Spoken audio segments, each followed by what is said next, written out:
नमस्कार, सुकांशीज किचनमध्ये आपल्या सगळ्यांचं खूप खूप स्वागत आहे। आज आपण मँगो केक करणार आहोत। तुमच्या घरी जर लहान मुलं असतील तर तुम्ही हा मँगो केक नक्की ट्राय करा। आपण यात मैद्याचा वापर नाही करणार, त्यामुळे अगदी हेल्दी केक आहे।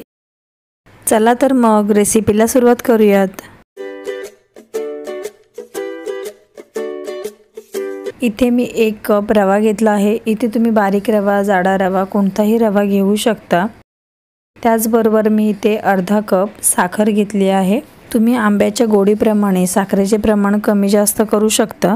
मिक्सरच्या भांड्यामध्ये आपण रवा ॲड करून घेऊयात आणि जी साखर आपण घेतली होती तीही आपण रव्यामध्येच ॲड करून घेणार आहोत। याच्यामध्ये मी पाव चमचा वेलची पावडर ॲड करून घेते। आता हे सर्व मिक्सरमध्ये फिरवून घ्यायचं आहे। हे मिश्रण पूर्ण बारीक होत नाही, थोडंसं जाडसर दाणेदारच राहतं।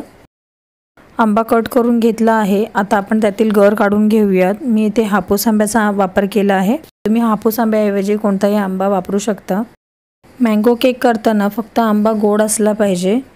हा आंब्याचा गर मी एका भांड्यामध्ये काढून घेते। अशा प्रकारे आपण सर्व आंब्यांचा गर आपण काढून घेऊयात।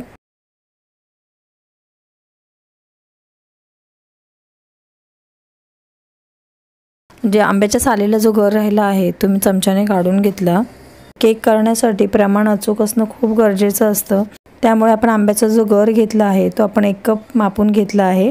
आपण इथे अर्धा कप दुधाचा वापर करणार आहोत। जितका तुम्ही रवा घ्याल तितकंच आपल्याला आंब्याचा गर घ्यायचा आहे।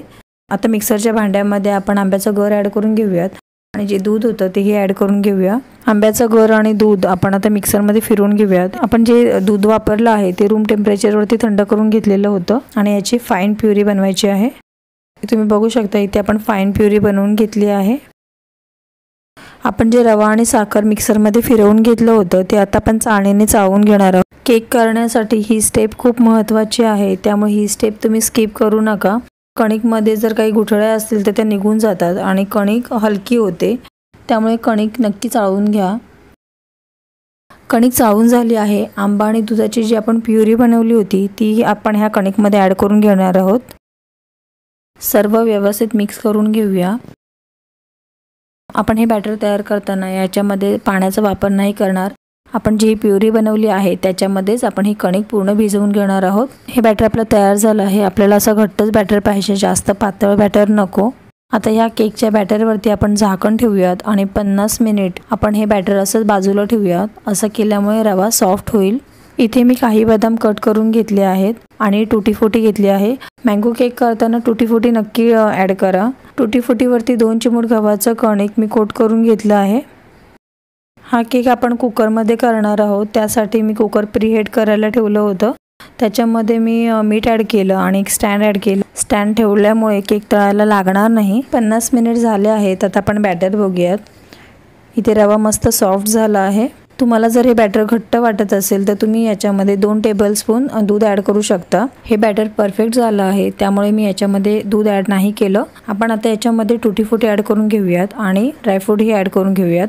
थोडी टुटी फ्रुटी आणि ड्रायफ्रूट मी डेकोरेशनसाठी बाजूला ठेवले होते। आता ह्या बॅटरमध्ये आपण मेल्ट केलेला बटर 3 चमचे ॲड करून घेऊयात। हे सर्व आपण बॅटरमध्ये मिक्स करून घेऊ। केकचं हे मिश्रण केक टिनमध्ये टाकण्यापूर्वी आपण याच्यामध्ये 1 चमचा बेकिंग पावडर ॲड करून घेणार आहोत। बेकिंग पावडर टाकल्यानंतर हे मिश्रण आपल्याला जास्त मिक्स नाही करायचं, लगेच ते आपल्याला केक टिनमध्ये ॲड करून घ्यायचं आहे। केक टिन मी तेलाने ग्रीस करून घेतलं आहे।